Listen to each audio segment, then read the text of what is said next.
Yang itu.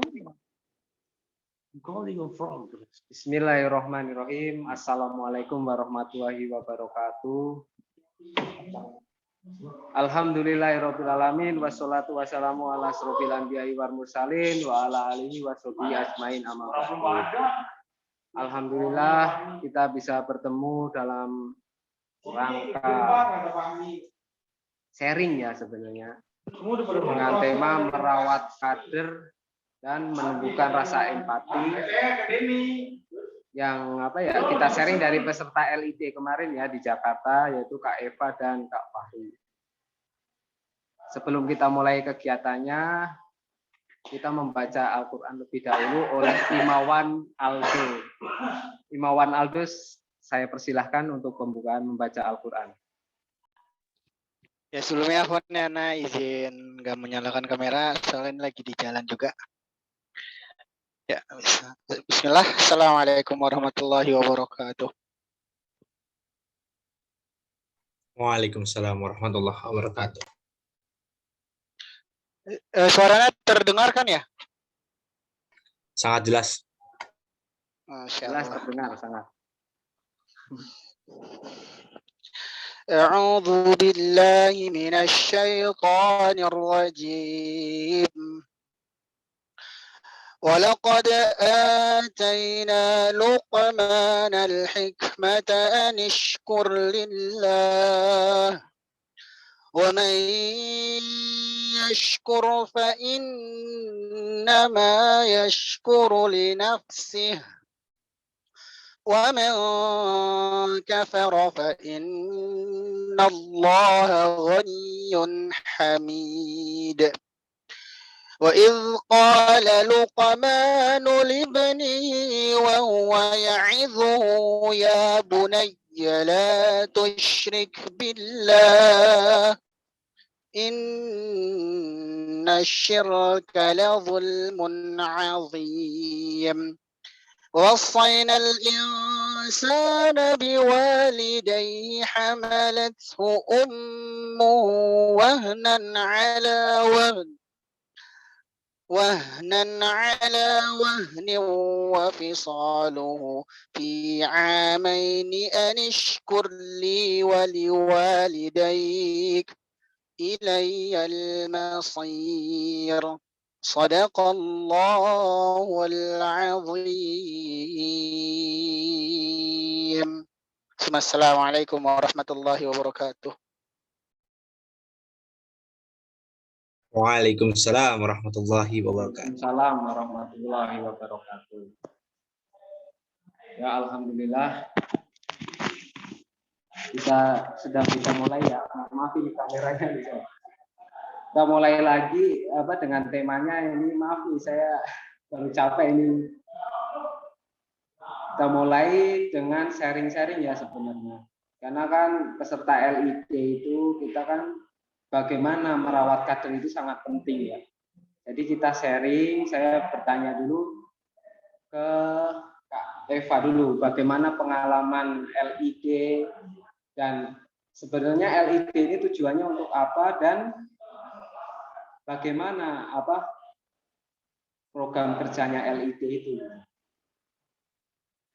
Kak Eva, saya persilahkan untuk sharing kepada kader-kader yang lain. Terima kasih.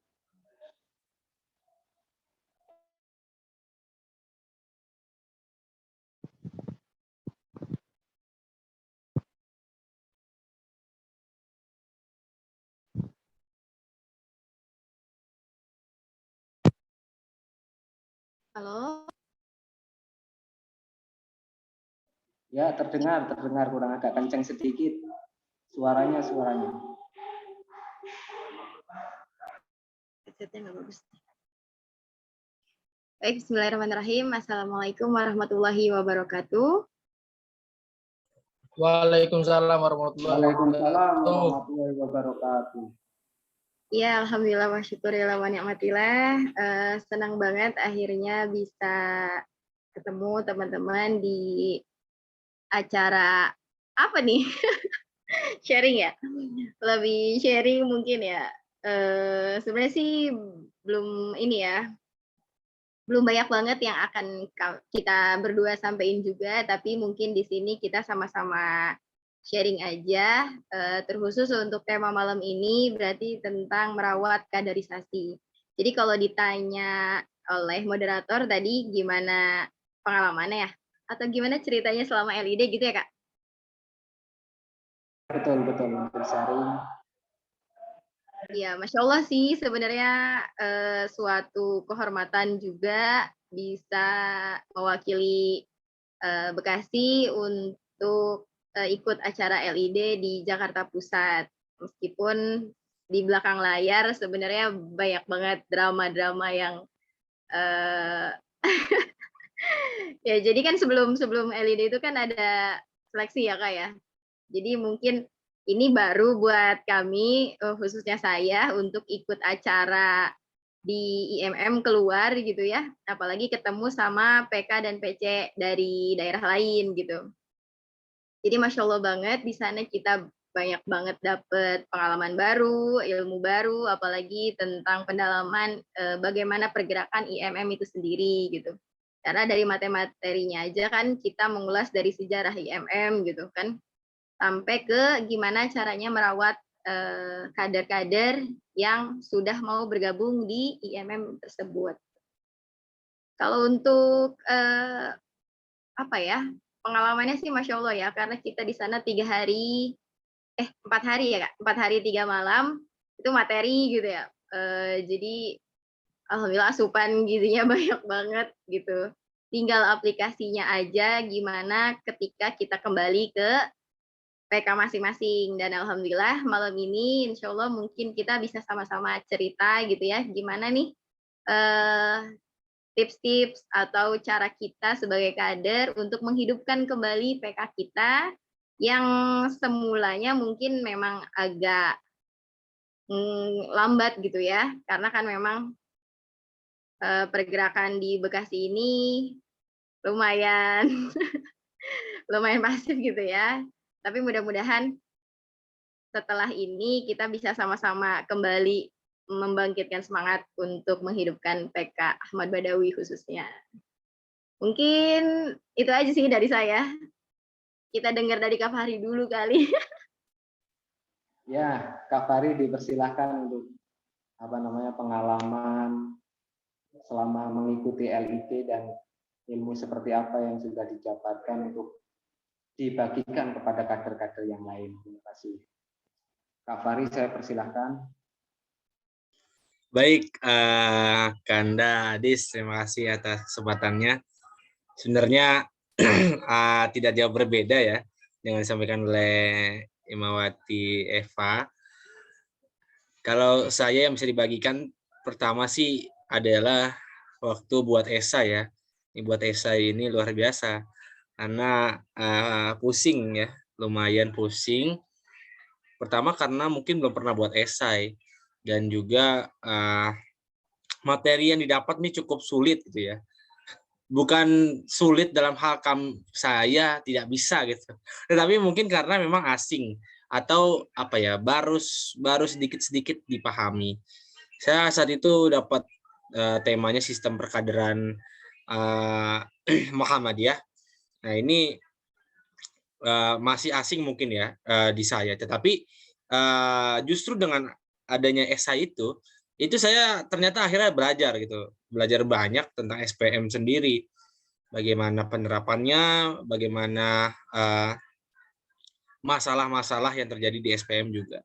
Ditambah juga materi-materi di LID, ya semakin menguatkan lah militansi saya dan juga apa ya rasa memiliki saya terhadap Ikatan Mahasiswa Muhammadiyah. Karena kalau dibilang sama para Kanda di Jakarta Pusat itu, Kanda dan Yunda, bahwa instruktur ini kan sebenarnya yang melahirkan kader-kader, yang melahirkan penerus-penerus ya.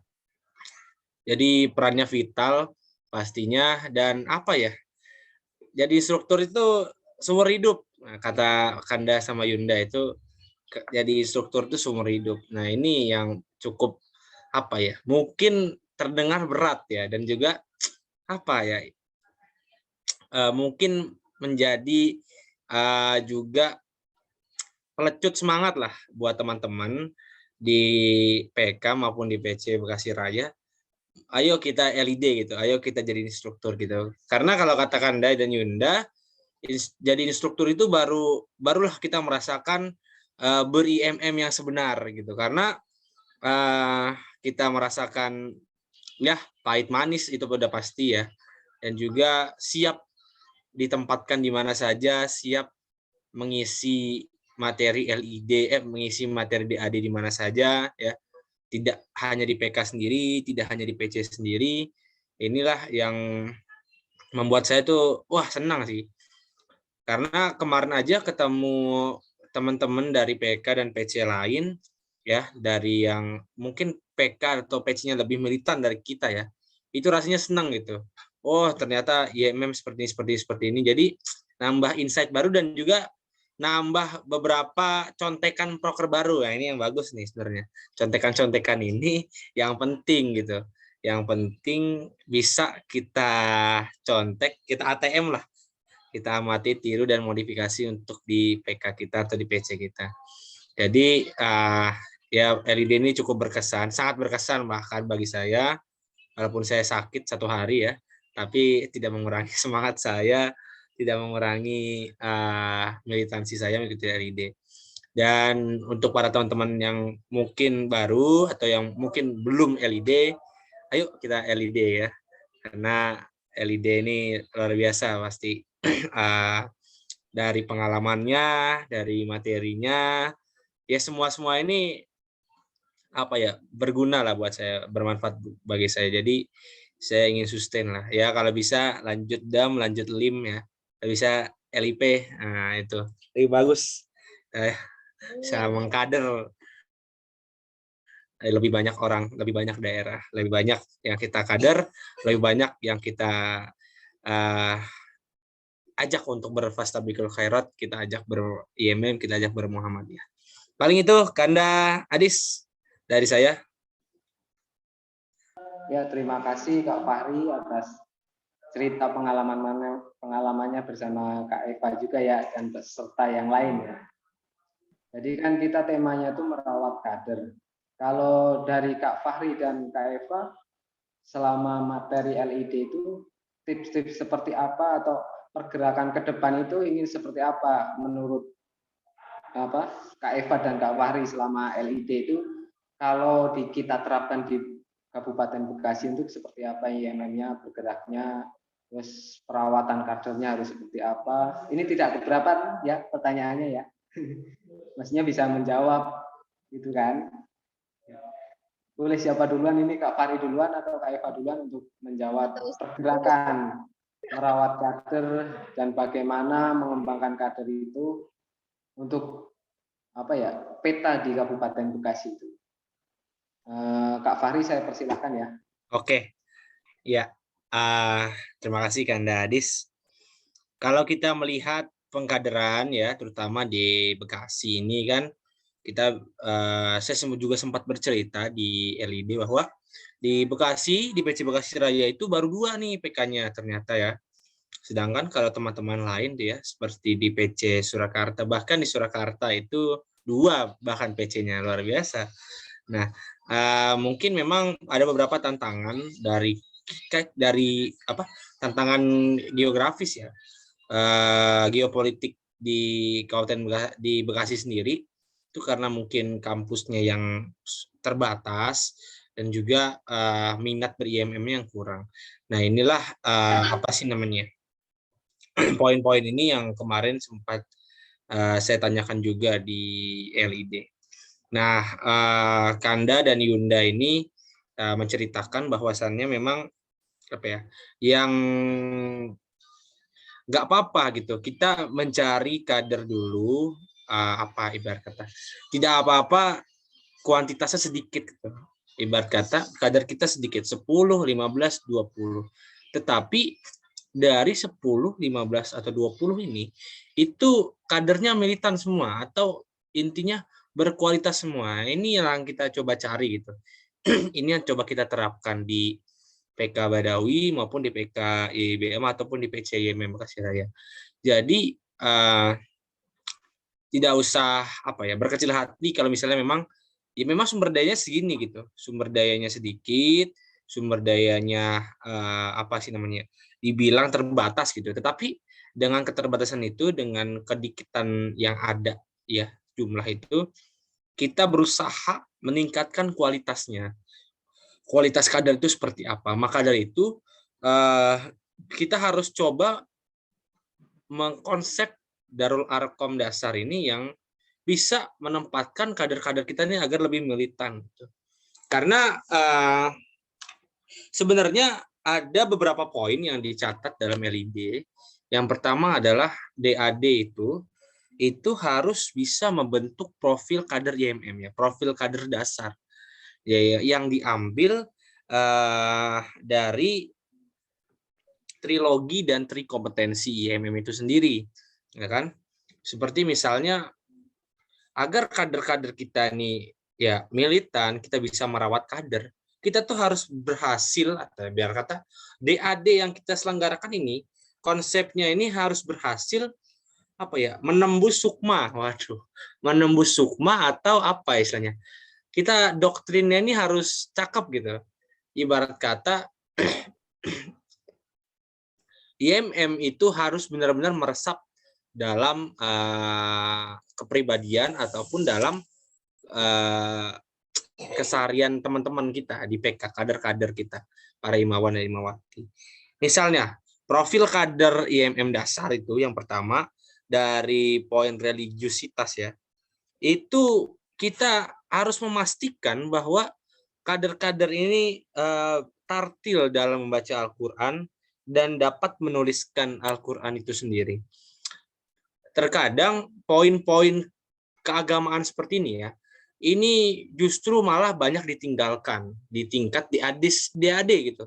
Bahkan di tingkat DAD atau di tingkat pengkaderan dasar gitu ya, Darul Arqam dasar. Lalu ada juga ibadah maddah sesuai majelis tarjih. Nah, banyak teman-teman itu ya, teman-teman IMM, kader-kader IMM itu masih bilangnya, saya ber-IMM, tapi saya tidak ber-Muhammadiyah. Nah, ini yang aneh gitu. Sedangkan IMM saja dari segi tujuannya aja itu mewujudkan akademisi Islam ya, yang berakhlak mulia untuk mewujudkan tujuan Muhammadiyah gitu. Bagaimana bisa seorang kader IMM ber-IMM tapi tidak ber-Muhammadiyah? Nah, inilah bagaimana cara kita merawat kader-kader IMM ya, tadi memasukkan nilai-nilai Muhammadiyah di dalamnya, ya kan? Karena mungkin kalau kita bisa melihat stigma terkait Muhammadiyah di masyarakat, ini kan ibarat katanya ada setengah masyarakat berpersepsi baik, mungkin ada juga yang masih berpersepsi bahwa Muhammadiyah misalnya aliran sesat, atau Muhammadiyah itu sendiri ya berbeda lah dengan yang lain. Ya kita tahulah dari kasus-kasus yang sedang ramai juga ya terkait dengan penurunan pelang Muhammadiyah di Banyuwangi. Ya ini kan membuktikan bahwa stigma-stigma di masyarakat terkait Muhammadiyah itu sendiri pun masih kurang. Nah, inilah jangan sampai kader IMM sebagai pewaris tampuk pimpinan umat ya, sebagai pewaris kekanda, ayahanda, ini ber-IMM tapi tidak ber-Muhammadiyah, ini aneh sekali gitu kan. Nah, cara merawat kader-kader IMM ini adalah memasukkan nilai-nilai Muhammadiyah gitu ya. Apa yang menjadi dasar pergerakan Muhammadiyah, apa yang menjadi ideologi gerakan Muhammadiyah. Lalu kita masukkan juga terkait dengan IMM-an ya. Bagaimana IMM itu sendiri lahir, bagaimana IMM itu bisa bertahan sampai sekarang dengan ribuan ya, ratusan ribu anggota bahkan.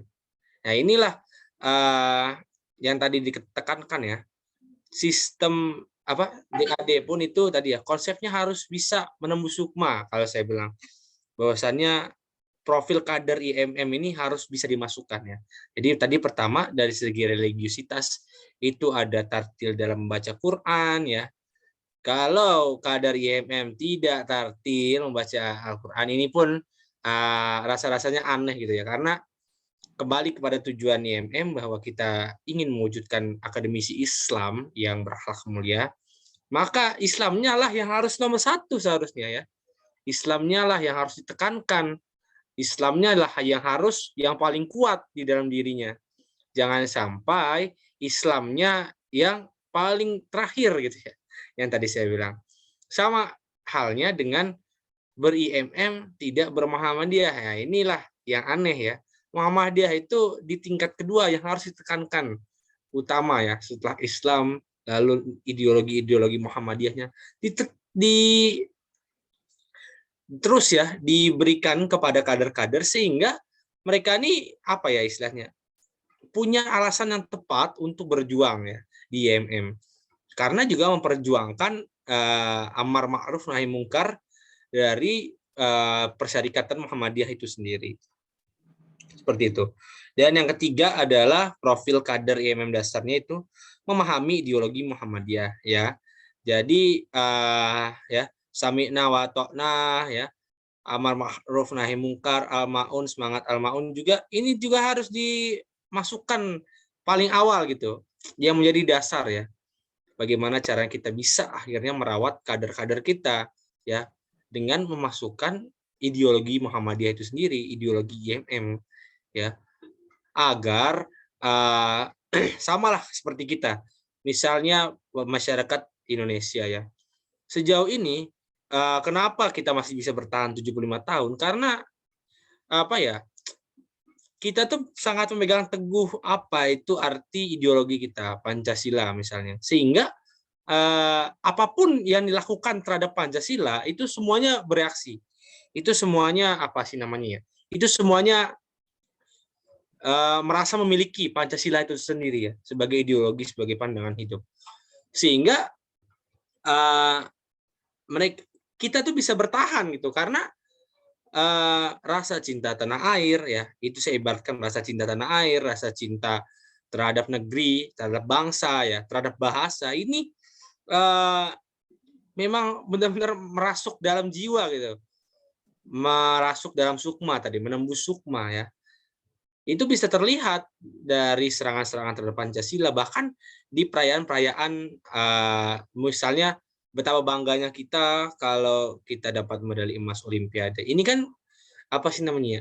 Secara tidak langsung itu tuh menggugah semangat ya, menggugah juga diri kita para masyarakat Indonesia itu untuk terus mencintai ya, untuk terus merawat aset kita itu, aset negeri kita, aset bahasa kita, aset Pancasila ini.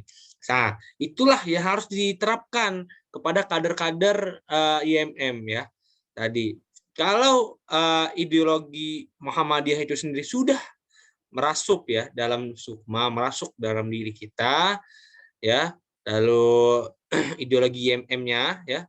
Tadi kompetensi trilogi ini sudah benar-benar merasuk dalam jiwa, pastinya serangan dari manapun ya, atau setingkat apapun serangan atau adanya gangguan terhadap IMM itu kita sebagai kader itu sudah memiliki rasa kita sudah memiliki rasa bahwa IMM ini butuh saya ini dibutuhkan di IMM, saya ini harus berjuang ya, baik dari segi dakwah, aksi segala macam ya, tidak terbatas lah. Dan itulah yang harus ditekankan utama gitu ya, Islamnya, al-Islam, dan juga kemuhammadiyahannya. Agar apa? Agar apa ya, kita dalam ber-IMM ini niatnya baik gitu, niatnya lurus ya. Karena yang paling susah kan meluruskan niat ya, meluruskan niat. Kalau niat kita sudah lurus sesuai dengan kita memperdalam al-Islam, juga memperdalam ideologi Muhammadiyah ya, kita juga memperdalam bagaimana sih ber-Muhammadiyah yang baik, bagaimana sih ber-IMM yang baik. Nah, inilah yang menjadi dasar yang harus diterapkan dan juga harus dimasukkan ya ke dalam profil kader-kader kita yang baru. Selanjutnya, tidak hanya dari segi religiositas tadi ya, dari segi intelektualitas pun kita harus tanamkan kepada kader-kader kita, yaitu yang pertama memiliki etos belajar yang tinggi. Jangan sampai ya kader IMM itu karena intelektualitas atau kemahasiswaan kita itu kan yang utama gitu ya, karena kita mahasiswa terpelajar. Jangan sampai hanya karena kita beri-IMM ya tugas pokok kita sebagai mahasiswa ini tertinggal. Nah, inilah yang harus juga dimaksimalkan untuk merawat kader tadi. Jangan sampai kader-kader kita ini ya malas atau ibarat kata etos belajar rendah gitu. Karena untuk merawat kader yang baik ya, kita perlu kader-kader yang memang apa ya, ingin terus belajar, ingin terus mengimprove dirinya, ingin terus mengembangkan dirinya ya kan.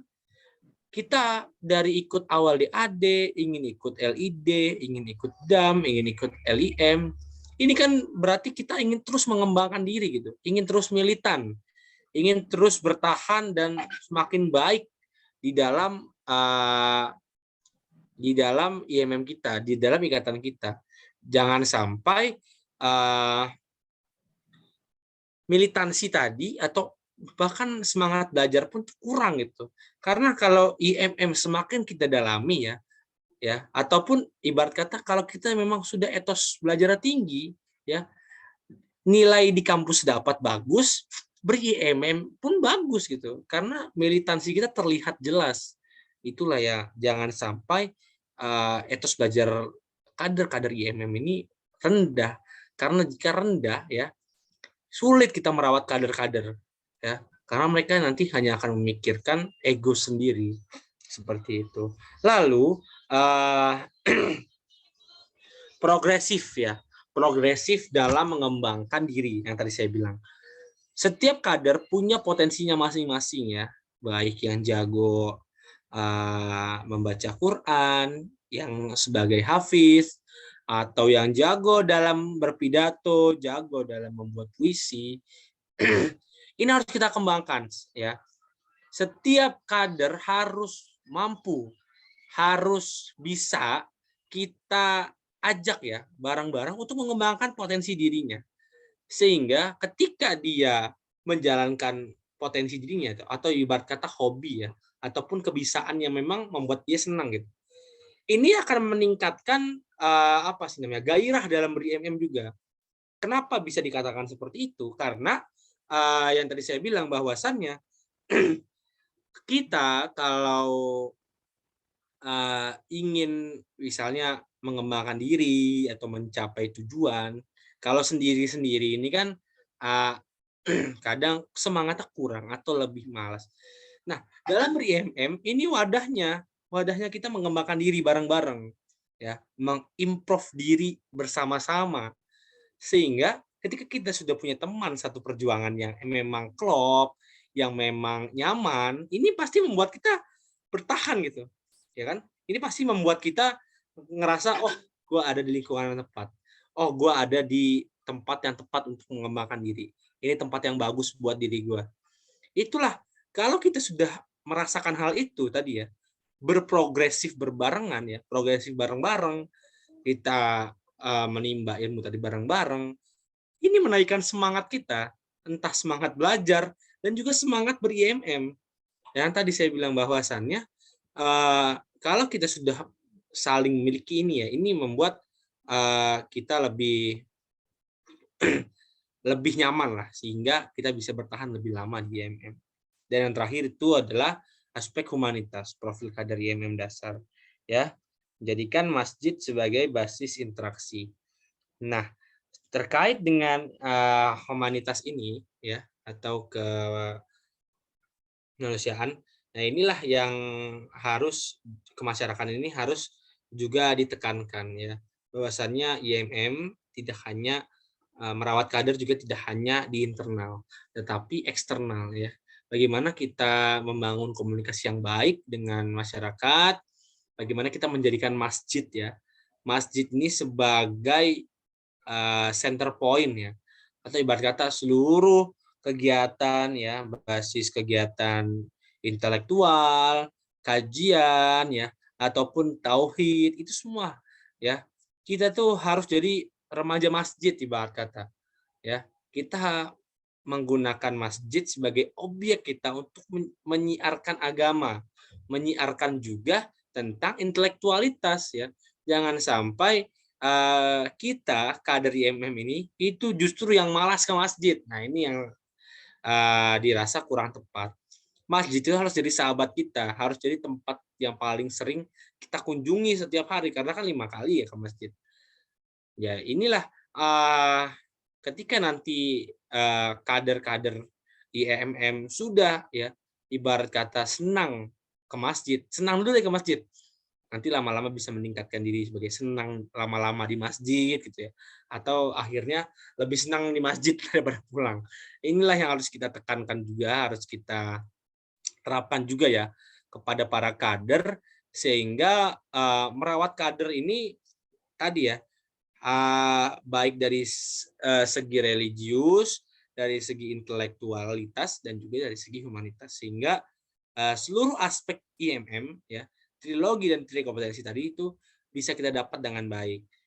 Ketika kita berhasil memasukkan trilogi dan trikompetensi tadi ke dalam diri kader, saya yakin bahwasannya militansi kader ini akan kuat dan kita akan dengan mudah merawat kader. Seperti itu. Itu mungkin pengantar dari saya, Kanda Adis ya. Mungkin masih kurang, diteruskan nanti sama Imawati Eva. Silakan. Terima kasih, Kanda. Terima kasih Mawan Fahri atas penjelasan dan sharingnya ya. Sebenarnya kegiatan ini kan sharing. Ya, Imawati Eva boleh menjelaskan. Saya persilahkan. Sharing saja biar tidak itu.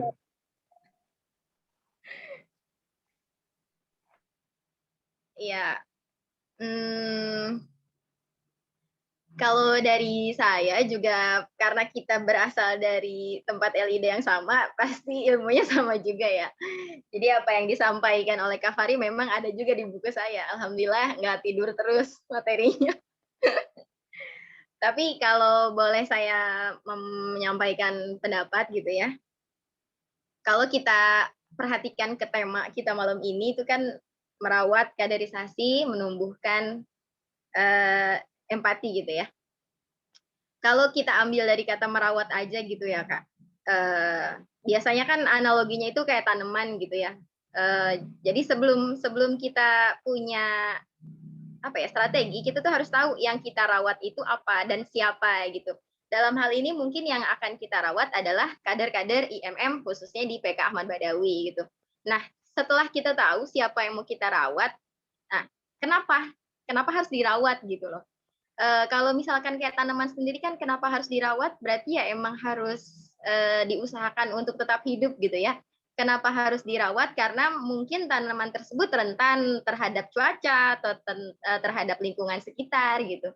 Jadi setelah kita tahu siapa yang akan kita rawat dan kenapa harus kita rawat, baru kita bisa masuk ke tahap bagaimana cara merawatnya. Kalau yang kemarin kita dapetin materi di sana itu ada yang namanya psikologi kader, Kak. Jadi setiap kader itu kita harus tahu, mungkin posisinya sebagai instruktur gitu ya. Kita itu harus tahu nih psikologi kader-kader kita itu kayak gimana gitu. Karena kayak di kelas aja kalau kita ngajar itu kan dari berbagai siswa dengan karakter yang berbeda-beda ya. Namanya organisasi itu kan pasti perkumpulan manusia-manusia yang punya karakter beda dan punya pemikiran yang beda juga. Nah, di situ kita harus bisa membaca gitu psikologi setiap kader yang ada di PK Aba tuh bagaimana gitu. Karena ketika kita sudah mampu membaca psikologi para kader, insya Allah kita bisa mempermudah untuk merawatnya gitu. Karena banyak macam-macam jenis kader gitu ya, khususnya di Abad mungkin kayak ada yang mungkin pemalu, ada yang juga senang yang ngomong gitu kan, ada yang ngegas mulu gitu. Jadi psikologinya itu beda-beda. Nah, kita tuh harus punya setiap solusi dari macam-macam psikologi tersebut gitu. Kemudian kalau kita tarik ulur gitu ya, sebelum kita merawat itu kita harus tahu dulu nih, namanya benih itu kan macam-macam ya. Dan kita harus bisa memastikan benih itu berada di tempat yang tepat gitu. Sama halnya yang tadi sudah Kak Fahri sampaikan, jangan sampai ketika ada kader yang sudah tergabung dalam IMM itu enggak kita manfaatkan gitu, kayak bakat minatnya tuh enggak kita sampaikan dengan baik gitu, sehingga kader-kadernya itu mandek gitu, enggak berkembang ibaratnya. Tapi sebelum memilih benih itu kita harus memastikan dulu kan. Mungkin dalam TAFE ini kita bisa bilang pra DAD gitu ya. Sebelum kita memastikan untuk mengadakan DAD, kita harus ada pra perkaderan. Kita harus memastikan kader calon-calon embrio ini, calon-calon kader ini tuh masuk IMM tuh mau ngapain gitu. Artinya kita fokuskan ke tujuan. Ketujuan mereka masuk IMM itu mau ngapain. Karena kebanyakan masalah yang terjadi di intern pengurus itu karena ketidaksamaan tujuan gitu loh. Namanya organisasi itu didirikan kan karena atas dasar memiliki tujuan yang sama kan. Cuman ternyata kalau kita telusuri, nggak semua kader IMM tuh punya tujuan yang sama gitu loh. Kalau misalnya saya mau tanya nih ya, tujuan IMM apa sih? Dari 5.000 orang yang hadir, ada nggak yang bisa? Banyak sekali yang hadir. Apa?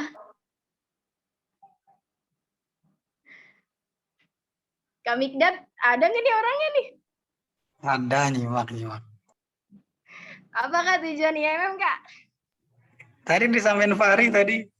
Apa coba? Ya, jadi kalau misalnya kita lihat tujuannya ya, itu kan mewujudkan terbentuknya akademisi Islam yang berakhlak mulia demi mencapai tujuan Muhammadiyah. Di situ yang digaris bawahi mungkin akhlak mulia, akademisi Islam yang berakhlak mulia. Itu kan tujuannya dibuat dari 1964 ya. Kalau kita lihat sampai sekarang gitu ya, apakah akhlak mulia para akademisi yang ada di IMM ini sudah baik gitu kan? Kalau misalkan belum, berarti selama 75 tahun itu masih jadi PR dong gitu. Kenapa masih tujuannya itu belum tercapai gitu? Artinya setiap kader IMM itu memang yang jadi PR adalah di akhlak mulianya tersebut gitu. Tapi kebanyakan yang masuk IMM itu belum tahu atau bahkan mengindahkan tujuan tersebut. Kebanyakan masuk IMM itu cuma nebeng nama gitu kan, mencari eksistensi atau cari pacar atau yang segala macam lah. Banyak tujuan-tujuannya. Nah, di situ kita sebagai instruktur gitu ya, kalau kita memposisikan sebagai instruktur atau sebagai kader yang lebih dulu, kita harus menyamakan tujuan dulu. Jadi sebelum kita merawat dengan susah payah gitu, kita harus tahu dulu nih benih-benih yang mau kita rawat tuh punya tujuan yang sama atau enggak gitu. Karena ketika punya tujuan yang berbeda, gimana gitu ngaturnya kan, ada yang mau ke Bekasi, ada yang mau ke Jakarta, bingung gitu loh. Tapi kalau tujuannya sama, insya Allah untuk merawatnya itu bisa lebih mudah. Nah, itu untuk psikologi kader, di akhir temanya itu menumbuhkan rasa empati. Kenapa sih harus empati gitu ya? Kalau di psikologi perkembangan kader itu sendiri ada namanya emotional intelligence. Jadi kita memang harus punya kemampuan dalam mengelola emosi. Salah satunya kita harus punya social awareness, yaitu empati. Memang kalau misalkan kita lihat realitanya gitu ya, meskipun anak IMM itu terkenal soleh dan soleha gitu ya, tapi ada aja gitu kader-kader yang cuek, yang bodoh amat gitu, yang masih nggak mau memikirkan temannya mau gimana kek gitu, dia lagi pusing atau enggak gitu, kayak masing-masing aja gitu. Kita tuh kadang terlalu memikirkan diri sendiri gitu. Nah, kenapa harus judulnya itu menumbuhkan rasa empati? Karena memang kita tuh kayak miskin empati banget gak sih gitu. Bahkan kadang ada salah satu anggota yang lagi punya masalah aja kita nggak tahu gitu. Itu saking cueknya kita. Mungkin alibinya sibuk kali ya. Alibinya entah punya urusan masing-masing lah, atau mungkin semua orang juga punya masalah lah. Cuman kan namanya kita dalam satu organisasi, anggaplah kita dalam satu rumah kan. aneh banget nggak sih kalau dalam satu rumah kita nggak tahu masalah anggota rumah kita tuh apa gitu. Nah, di situ mungkin masalah empati yang sangat kurang. Jadi untuk menumbuhkan rasa empati itu sendiri, ya kita harus sama saling terbuka, harus rajin komunikasi, jangan apa ya, mungkin penyakit kita sih kayak nggak enakan ya, kebanyakan nggak enakan atau nih dia mungkin punya masalah juga gitu, kadang saling berspekulasi sendiri gitu. Tapi sebenarnya itu yang membuat kita malah semakin jauh gitu. Pemikiran-pemikiran yang sibuk di kepala sendiri tuh malah bikin kita kayak ya udahlah dia juga sibuk, ya udahlah dia juga lagi nggak mood gitu kan. Akhirnya yang tadinya celah cuma segini tuh bisa kayak semakin lebar gitu loh. Apalagi kalau ditambah dengan masalah-masalah yang baru datang. Bahkan kemarin pemateri itu sampai bilang gini, kita itu di intern terlalu sibuk ngurusin yang kecil-kecil gitu loh. Sampai orang-orang orang-orang udah mikirin mau ke bulan gitu tuh masih kayak mikirin besok makan apa ya, kita mau ngapain ya gitu. Jadi di intern itu masih ngurusin yang kecil-kecil yang sebenarnya itu kita bisa selesaiin dengan mudah gitu. Cuman karena kurangnya kebersamaan tersebut, kurangnya empati tersebut, jadi kita tuh kayak susah untuk nyatuin suara, saling sibuk dengan ego sendiri gitu. Makanya emotional intelligence emang penting banget sih dimiliki oleh setiap kader. Nggak cuma instruktur gitu ya, tapi semua lini gitu ya, semua anggota harus sadar bahwa kita itu makhluk sosial, apalagi kita ada di satu organisasi, kita punya tujuan yang sama, dan tujuan itu tuh harus kita capai gitu. Jangan sampai kita nanti jadi tujuan terus nggak pernah sampai ke titik goals-nya gitu.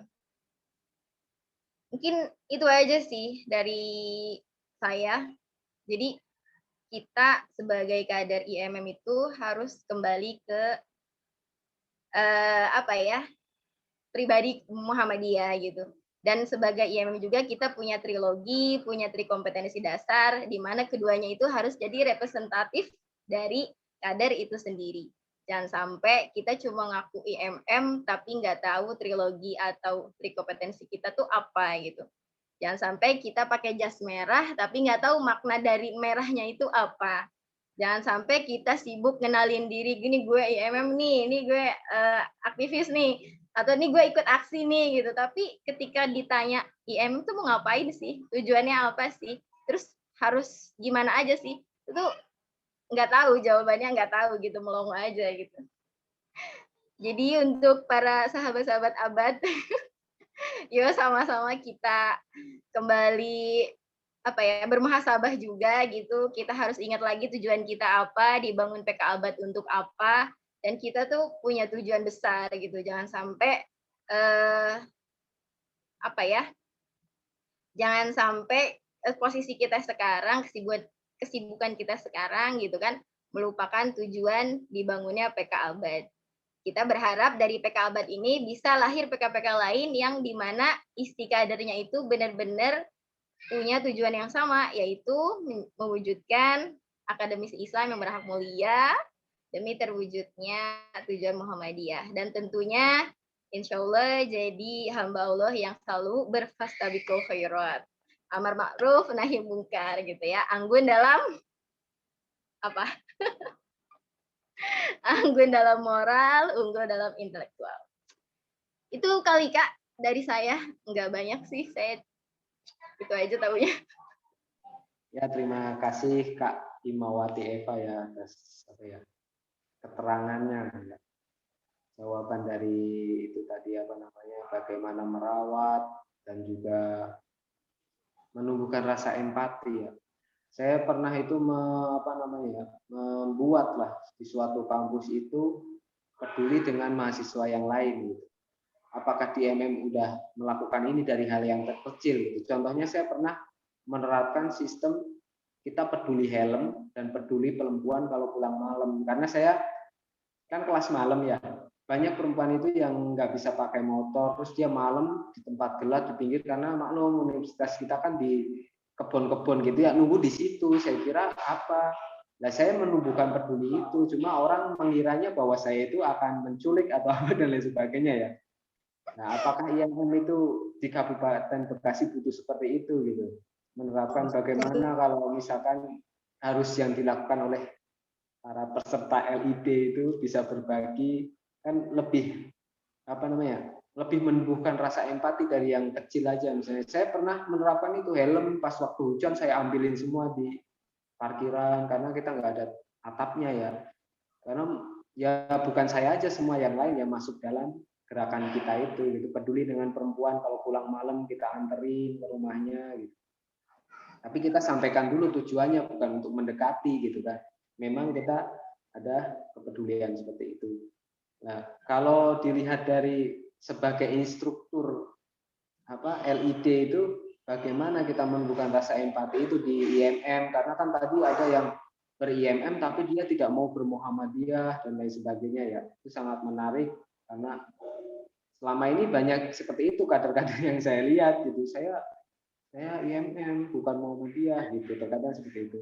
Nah, itu bagaimana menumbuhkan rasa empati, ini tema yang terakhir ya tidak terlalu lama juga karena saya masih di Menteng ini. Bagaimana Kak Fahri untuk menumbuhkan rasa empati di di dalam IMM abad lah, di PK abad ini, apakah bisa diterapkan kita peduli dengan misalkan sesama pengurus saja? Terima kasih, boleh dijawab. Ya, terima kasih Kanda. Bagaimana kita ini sebenarnya menumbuhkan empati ya, terutama internal antar kabit, antar sekbid maupun kepada pimpinan.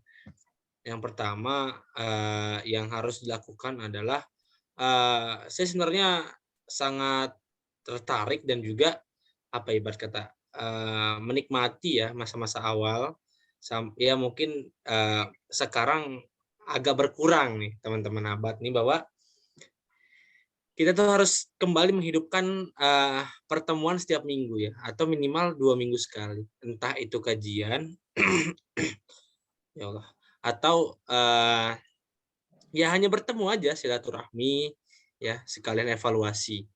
Itu selama beberapa bulan awal itu tuh konsisten dilakukan, sehingga satu sama lain ya, baik para kabit, baik para sekbid ya, dengan pimpinan itu tuh banyak ngobrol ya, istilahnya banyak ngobrol atau ibarat kata banyak berinteraksi, sehingga dari situ muncul keterbukaan gitu.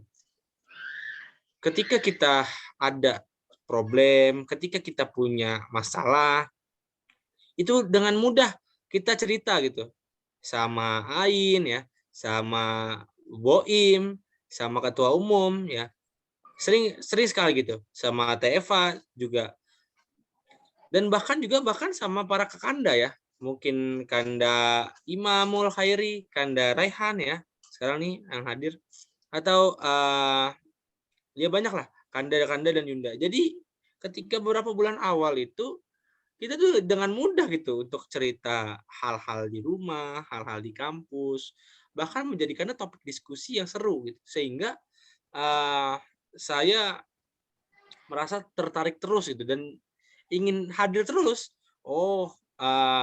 Saya punya tempat atau wadah baru nih buat diskusi, buat ngobrol. Nah, ini mungkin beberapa minggu, beberapa bulan ke belakang ini kurang nih hal-hal seperti ini gitu ya.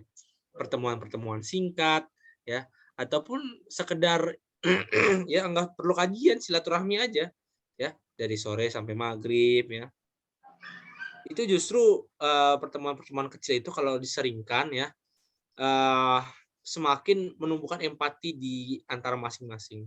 Jadi ketika nanti misalnya ada satu yang nggak datang, itu dicariin gitu. Kita tuh nyari, ini orang kemana ya?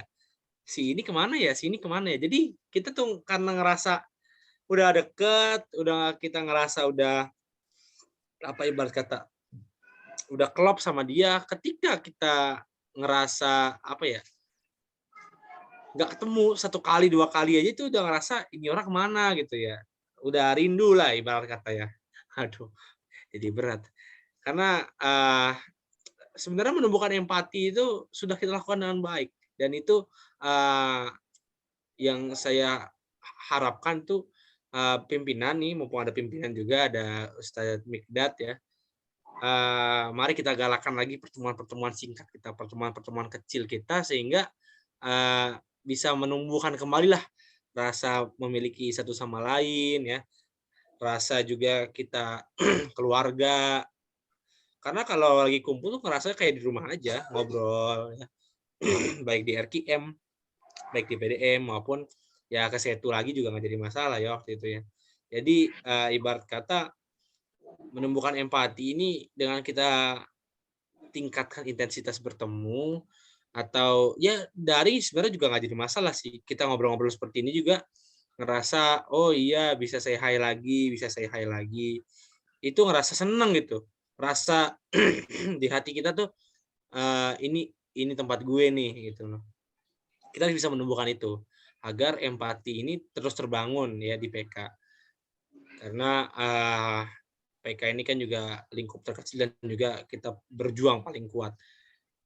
Kalau bisa juga bisa diterapkan di PC sehingga kita juga lebih luasa gitu loh. Saya ingat betul waktu kajian Ustadz Rehan itu beliau bilang bahwa nggak apa-apa, tadi yang bilang kita sedikit ya, tapi kita punya kualitas yang oke. Sedikit kalau kita sering bertemu, kalau kita sering tukar pikiran, sering diskusi demi kemajuan PK ya, itu jauh lebih baik daripada kita banyak tapi nggak ketemu-ketemu. Tapi yang lebih parah lagi, udah sedikit itu nggak pernah ketemu, itu yang lebih parah. Makanya jangan sampai PK kita ya, kita sudah hebat, kita punya 20-an bahkan 30 kader, jangan sampai ini hilang gitu. Jadi saya berharap juga ini sekaligus pesan juga ya untuk pimpinan komisariat, mari kita tingkatkan intensitas kita bertemu lagi, kita tingkatkan intensitas kita berdiskusi ya, ngobrol-ngobrol aja ngalor ngidul sampai larut waktu itu ya, entah mau di mana ya, dari pagi sampai malam saat itu luar biasa, itu harus sering diseringkan ya, sehingga dengan sendirinya ketika kita udah sering ngobrol, kita udah sering diskusi, itu dengan sendirinya kita dapat memupuk rasa memiliki satu sama lain, juga memupuk rasa memiliki kita terhadap IMM, sehingga yang tadi saya bilang, kalau udah sekali aja nggak ketemu ya itu pasti kita nyariin, atau kalau kita sekali nggak bisa datang itu kayaknya rasanya udah merasa rugi gitu nggak datang. Itulah yang harus kita tumbuhkan sehingga empati antara kita, antar kabit, antar sekbid, antar pimpinan itu bisa terjalin dengan baik. Itu Kanda Adis mungkin dari saya. Ya, terima kasih Kak Fahri. Izin bertanya Kak, boleh? Ya, ini silakan ada yang mau bertanya, boleh siapa? Perkenalkan, maaf ya, kameranya sudah hidup. Oh iya, siap. Silakan bertanya mau kepada siapa? Silakan, dipersilakan. Tanya kepada keduanya ya. Sebelumnya, Assalamualaikum warahmatullahi wabarakatuh. Saya Maula Abi Uzaifah dari PK Ahmad Badawi, Kabupaten Bekasi. Izin bertanya Kak, misalkan ya, ada seorang kader yang tidak transparansi dan tidak amanah gitu, sehingga kader lainnya ini tidak mempercayai dia lagi. Terus tanggapan Kakak Fahri dan Kak Eva nih, menurut Kakak nih gimana gitu? Mungkin itu saja sih. Terima kasih. Ya, Kak Fahri atau Kak Eva duluan, silahkan jelaskan. Silakan Imawati. Mau duluan? Duluan kemana nih? Ya, sebelumnya terima kasih banyak Kak Salim sudah mau hadir di tengah-tengah kesibukannya, Masya Allah. Tadi ikut aksi nggak Kak Salim? Kak Salim ini instruktur juga ini. Salam hormat. Masya Allah, Senior. instruktur gagal. Waduh. Ya, kalau saya coba jawab ya. Ini kalau salah nggak dihukum kan? Sebenarnya ya, kembali lagi ke apa ya, tujuan kader itu sendiri. Kan sebelum dia mengikrarkan diri untuk jadi kader IMM gitu ya, dia itu juga harus sudah siap memiliki kepribadian Muhammadiyah gitu. Salah satunya ya memang nggak cuma Muhammadiyah ya, semuanya umat Rasulullah itu ya harus belajar amanah gitu kan. Terus kalau untuk ternyata di suatu hari gitu kan beliau itu entah siapapun gitu ya, ada salah satu kader yang mungkin hilaf atau tidak apa ya, kan kadang seseorang itu melakukan sesuatu pasti ada alasannya gitu. Jadi mungkin apa ya, tahap pertama yang harus kita lakukan itu yang pertama tabayun ya. Kita harus tabayun sebagai sesama muslim gitu ya. Kita tuh nggak bisa langsung berprasangka gitu. Karena ketika kita sudah berprasangka, itu tuh kepala kita tuh akan menolak kebenaran gitu. Kadang kita udah sibuk dengan prasangka masing-masing, sehingga ketika sebenarnya alasan dia itu masuk akal, tapi karena kita udah berpikiran buruk, ya udah gitu, udah tertutup gitu kepalanya. Akhirnya harusnya kita bisa luruskan, malah memperlebar masalah. Jadi pertama paling tabayun. Ketika kita sudah berusaha untuk mencari tahu kenapa sih si ini kok nggak transparan ya, kenapa sih kader ini kok nggak amanah ya. Nah kita kan pasti akan tahu tuh masalahnya. Karena kadang seseorang itu ada aja terdesaknya, ada aja pusingnya gitu, sehingga dia nggak memikirkan bahwa dia itu sebagai kader ya harus amanah gitu. Atau kadang dia malah menutupi sesuatu yang mungkin belum bisa dia ungkapkan gitu. Kalau udah tabayun, terus terbukti mungkin memang dia beneran nggak amanah, ya kita kembalikan lagi ke tujuan awal bahwa organisasi kita itu didirikan supaya membangun kader yang bisa saling berkolaborasi gitu. Dan tips apa sih? Maksudnya syarat untuk bisa berkolaborasi kita harus saling percaya gitu. Kalau salah satu kader nggak saling percaya, gimana kita bisa bergandengan tangan untuk menuju tujuan kita gitu kan? Yang ada masing-masing kepala ya saling berprasangka aja gitu. Ih, dia mah pernah salah, nanti juga diulangin lagi, atau dia mah pernah melakukan ini, nanti juga besok kayak gitu lagi gitu. Jadi akan terus kayak gitu aja. Makanya ngumpul itu yang paling penting kata Kak Fahri. Ketika kita sudah jarang ngumpul, kita menciptakan jarak, akhirnya kita susah untuk saling tahu kondisi teman kita masing-masing. Yang tadinya sebenarnya niatnya mau amanah, akhirnya nggak amanah dan kita telat untuk mencegah itu gitu. Atau yang tadinya sebenarnya mau saling terbuka, tapi karena jarang ketemu, jarang ngobrol, akhirnya nggak transparan kayak gitu. Mungkin dari saya. Jadi harus rajin konsolidasi, komunikasi gitu Kak. Silahkan Kak Fahri, sebelum ada yang tanya yang lain atau itu bisa dijelaskan. Ya, terima kasih Kanda, Mas juga pertanyaannya Imawan Salim ya, luar biasa. Kalau tanggapan dari saya sendiri, ketika kita tahu ada teman kita atau kader, sesama kader ya, itu yang tidak amanah, ya apa ya istilah kata, tadi betul tabayun dulu, kita coba cari tahu apa sih yang membuat dia tidak transparan. Ketika kita sudah tahu dan apa ya, baru kita tentukan kadar kesalahan atau kadar tingkatnya. Apakah dia nih sudah dalam tingkat yang parah ya, atau ibarat kata luar biasa lah beliau ini atau dia ini ibarat kata membohongi ya, atau tidak amanah dalam tahap luar biasa. Misal itu korupsi, atau juga apa sih namanya, menyelewengkan jabatan. Ini kan kejahatan atau kesalahan yang mungkin cukup berat gitu ya. Nah ini kita harus takar dulu. Kalau menurut saya, jika memang dia berada di dalam takaran yang menurut kita ataupun ya sesuai dengan persepsi organisasi ini tidak termasuk kategori yang berat gitu ya. Saya rasa berat sampai menengah tidak berat, ringan atau sampai menengah ini itu masih bisa dimaafkan, masih bisa dimaafkan. Tapi juga dengan konsekuensi yang tegas gitu kan. Misalnya pencopotan atau penggantian ya, ibarat kata perubahan status, misalnya tadi dari pengurus akhirnya sekarang jadi anggota. Itu saya rasa lebih bijak karena kita memberikan kesempatan kedua dulu. Kalau dalam tahap ringan dan sedang, kita berikan kesempatan kedua untuk beliau berintrospeksi, lalu berkata. Kita pun juga jangan malah menekan ya, tetapi justru mengarahkan dia ini untuk introspeksi gitu.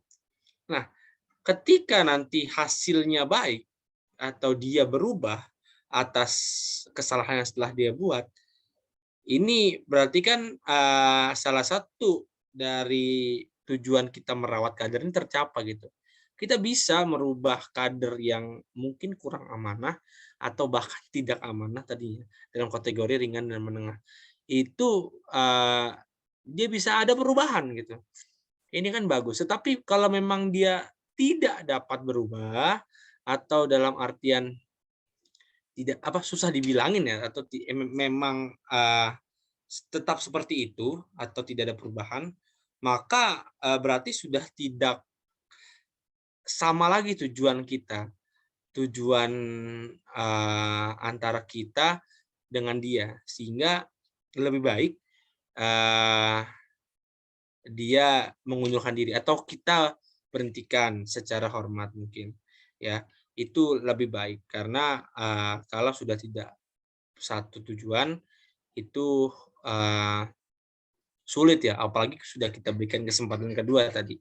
Nah, kalau dalam kategori yang memang berat ya, pelanggaran amanahnya berat, saya rasa lebih baik langsung dijatuhkan ini ya,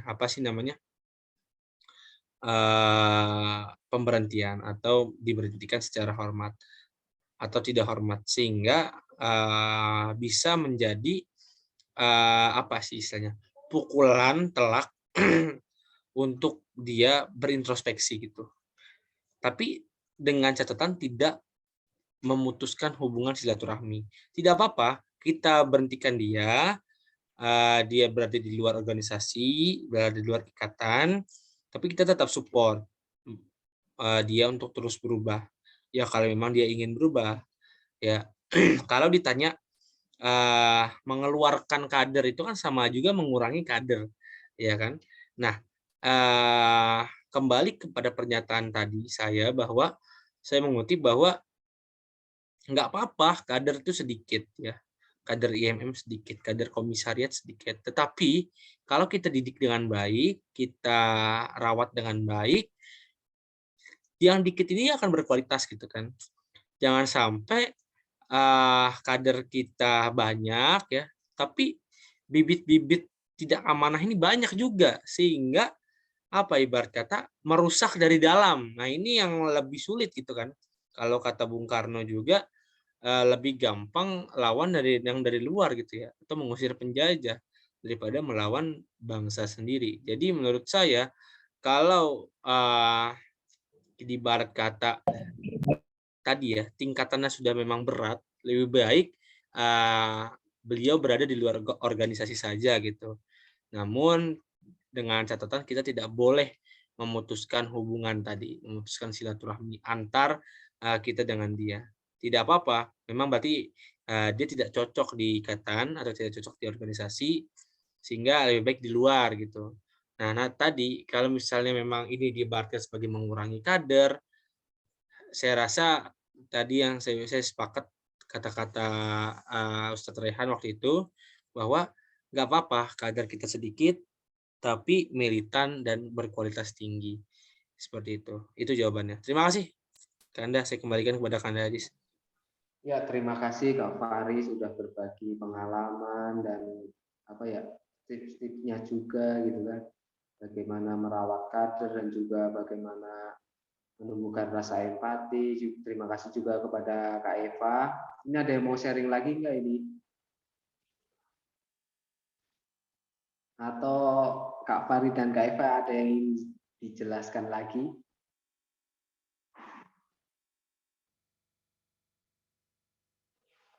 Ditunggu kalau ada yang mau sharing tidak tentang bagaimana merawat kader dan menumbuhkan rasa empati di IMM.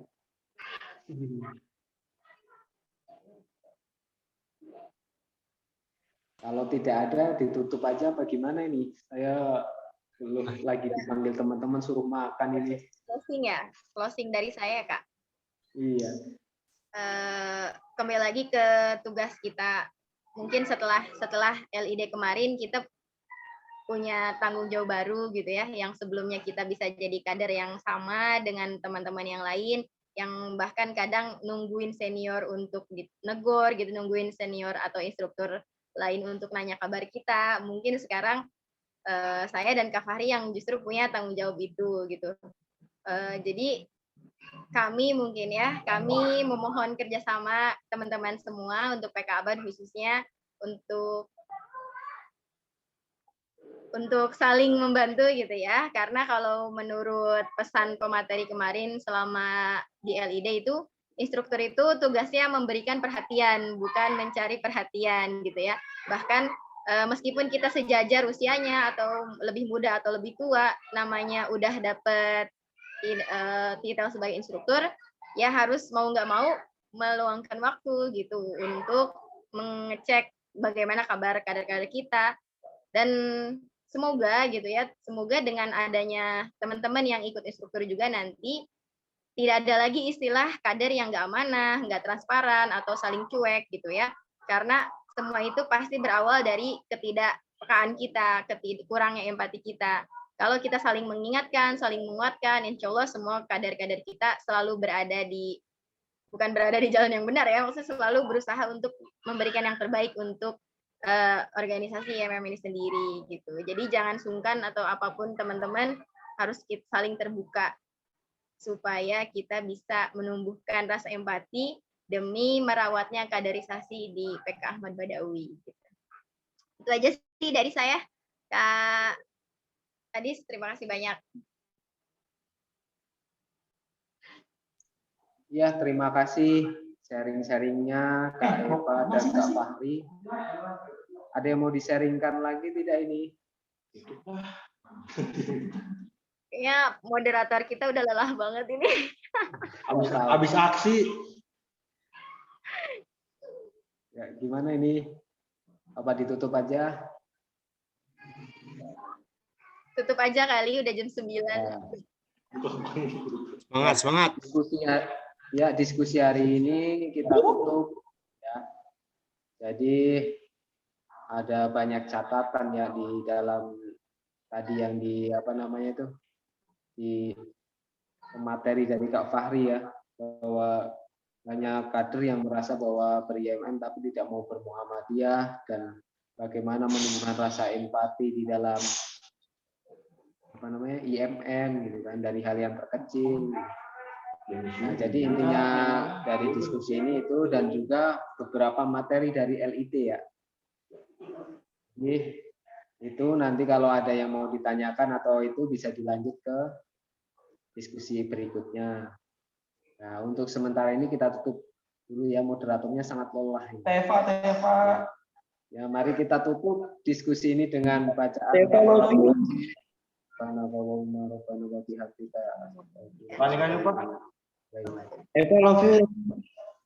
Assalamualaikum warahmatullahi wabarakatuh. Waalaikumsalam warahmatullahi wabarakatuh. Terima kasih. Kanda Rausan, selamat malam. Selamat malam, Fahri. Teva. Ini untuk kamu dan adikmu. Masya Allah. Tolong di capture dong, di capture. Boleh. Pak, nikah yuk, Pak. Nikah yuk, Pak. Masih terekam. Aduh. Masih tak rekam.